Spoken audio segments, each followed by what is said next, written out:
How to create QR codes in Squarespace. Hello guys and welcome to this new tutorial.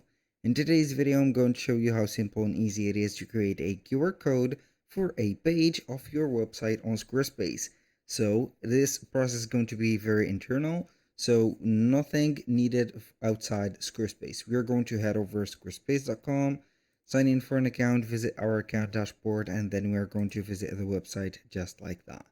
So we are going to make sure that we are going to do this process for a page, not a particular page like a store page or a work page, but only a simple page. We're going to head over to the left side of the screen, click on website, click on pages.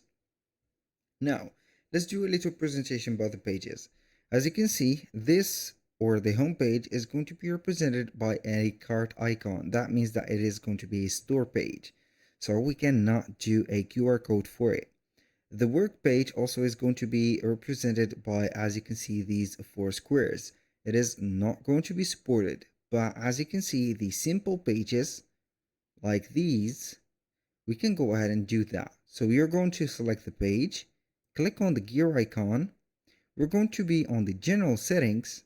We're going to see here that we have QR code.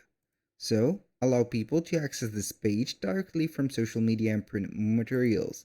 So we are going to activate, and as you can see, we can download the QR code and see it like that. And when you are going to scan it, it is going to take them to this page. So I'm going to discard here. I'm going to let you see the example for the work, and you can see that we cannot have it on the work page or the home page for the card that is available here. So that was pretty much it for today's video. Thank you guys for watching. I hope that you have enjoyed the content, and I hope to see you soon on the next one.